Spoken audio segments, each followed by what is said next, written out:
à tous, aujourd'hui Khalil et Malek. Nous allons interviewer Monsieur H. Enchanté. Merci. Vous cumulez plus de 600 millions de vues. Pour les personnes qui nous regardent, est-ce que tu peux nous dire ton nom, ton âge et ton nom d'artiste? Ok, alors je m'appelle Ashraf Moawad, j'ai 25 ans et mon nom d'artiste c'est H. Ta passion de la musique a commencé à quel âge? Alors ça a commencé quand j'avais 6 ans, donc j'ai commencé à apprendre le piano à 6 ans. Quelles ont été tes influences musicales en étant jeune? Mon père écoutait beaucoup Julien Clerc, Charles Aznavour, mais aussi tout ce qui est égyptien, donc Kalsoum. Il y avait beaucoup de Abdel Waheb. J'ai écouté beaucoup de musique française, comme de musique égyptienne, et ça m'a beaucoup inspiré. Quelle a été la clé de ta réussite? Alors la clé de ma réussite, c'était en 2016, j'avais fait une chanson qui s'appelle Mosaïque. Puis pendant mon stage, j'ouvrais tous les jours et je voyais que ça augmentait de 300 000, 400 000, 1 million, 2 millions, 3 millions. Ça a commencé à accumuler les vues.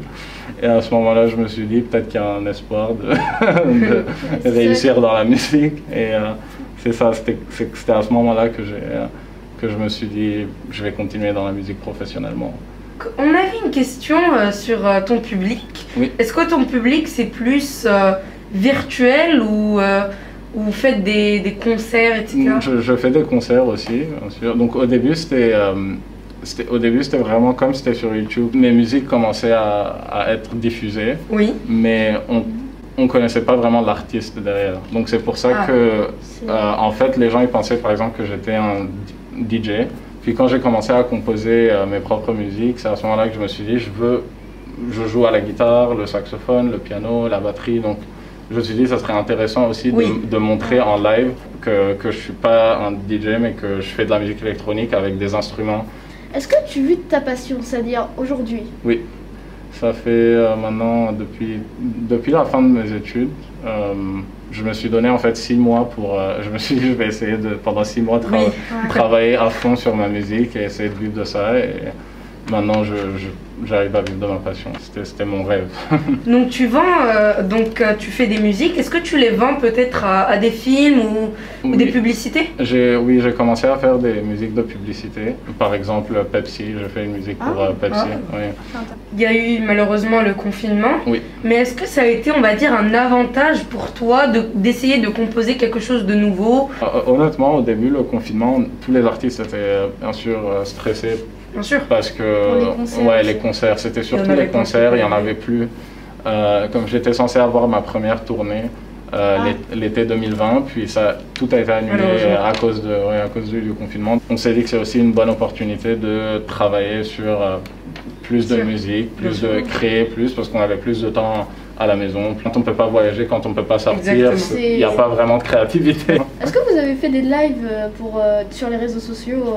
Justement, c'est ça. Donc j'ai commencé à faire des lives. J'ai fait un live sur YouTube. C'était le concert à la maison? Voilà, exactement. C'était les concerts à la maison. J'ai fait 2 lives Instagram. Donc quel a été ton meilleur souvenir musical? Honnêtement, c'était il y a 2 semaines. Il y a 2 semaines? Il y a 2 semaines, oui. C'était un concert à Istanbul. C'était en Turquie. Puis c'était vraiment un moment magique parce que j'ai joué mes musiques, tous les fans chantaient en même temps. Puis c'était un sentiment vraiment exceptionnel quand on est sur scène. Et puis c'est juste une connexion très unique. Il y avait beaucoup de monde. Il y avait 1500. Oui, c'est beaucoup. C'est énorme. Quelle est la chose la plus difficile, on va dire, la plus compliquée pour, on va dire, un musicien comme toi? Je trouve que la partie la plus compliquée, c'est vraiment tout ce qui est marketing, tout ce qui est l'industrie, le business autour, quand ça devient un métier. Dans la musique elle-même, le plus dur, c'est vraiment le manque de créativité, des choses comme ça. Donc maintenant, pour faire ta musique, il y a peut-être des événements, je ne sais pas moi, peut-être des guerres. Enfin, qu'est-ce qui t'inspire dans la musique que tu crées? Bien sûr, il y a plein d'événements qui m'inspirent. Par exemple, l'année dernière, en 2020, quand il y a eu l'explosion à Beyrouth, moi je suis très attaché à Beyrouth, à cette ville et au Liban en général, puisque tous mes meilleurs amis sont libanais. Puis j'ai un peu grandi aussi avec ce culture, monde. Voilà. Et oui, ça m'a affecté. À ce moment-là, j'ai décidé de faire avec d'autres artistes une collecte de fonds pour Beyrouth et à travers la musique. Et puis chaque artiste avait fait un live comme un concert virtuel pour collecter des fonds pour Beyrouth. Puis ça m'a inspiré à faire une reprise d'une chanson de Fayrouz qui s'appelle Les Beyrouth. Ah oui. Donc c'est sûr qu'il y a des événements qui inspirent et qui donnent envie de créer d'autres choses. Mais vous faites des feats avec d'autres gens ou pas? Oui, je fais des feats avec des chanteuses. On fait de belles rencontres avec ça, donc j'aime trop faire des featuring. Ouais. Alors, est-ce que tu peux nous parler du clip que tu filmes en ce moment? Alors, en fait, dans la musique, on peut sortir soit un EP, soit un album, ou des singles. Puis en ce moment, je vais sortir mon premier EP. Merci beaucoup. Donc en février, je vais sortir mon premier EP.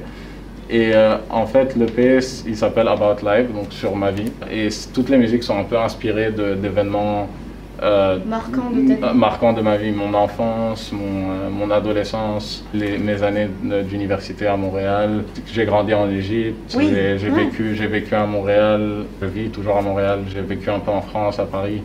Donc c'est un peu toutes ces périodes de ma vie ont beaucoup influencé ma musique et comment je crée ma musique.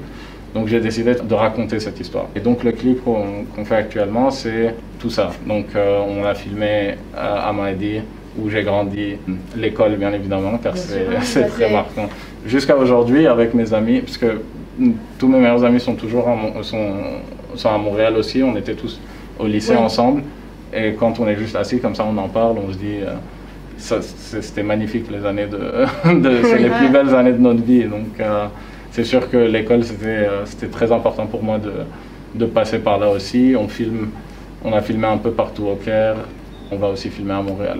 Donc c'est un peu un clip qui raconte mon histoire, où j'ai grandi. As-tu des conseils à donner aux jeunes qui nous regardent et qui voudraient être musiciens? Oui, alors en fait, moi mon conseil c'est vraiment de toujours de prendre le risque d'essayer. Merci beaucoup d'avoir répondu à nos questions. Donc, cher H ou Ashraf, donc d'habitude, c'est les élèves qui remercient leur prof en guise de remerciement après tout un parcours scolaire. Mais nous, on a choisi de renverser un peu la donne aujourd'hui, c'est-à-dire que nous, en tant qu'enseignants, moi je suis enseignant, je t'ai connu quand tu passais au CDI du lycée français du Caire. Donc voilà, et pour toi, exprès et spécialement, comme un petit cadeau, on t'offre une chanson d'un grand poète français dont on a célébré le centenaire de naissance l'année dernière.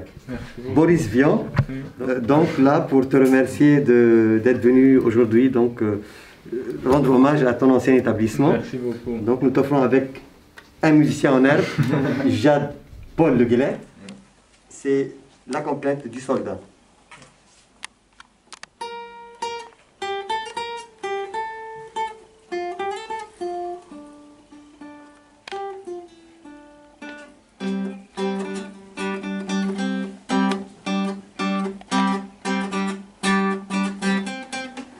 Un soldat se traînait sur la route, les deux poignets liés. Un soldat se traînait sur la route, avec ses vieux souliers. Tout le long de la ville, il y avait des veuves, en le voyant si triste, se mettent à pleurer.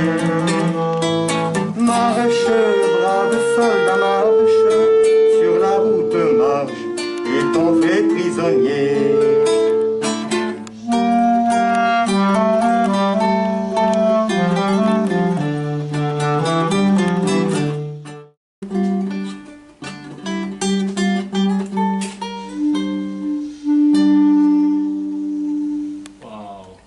Wow.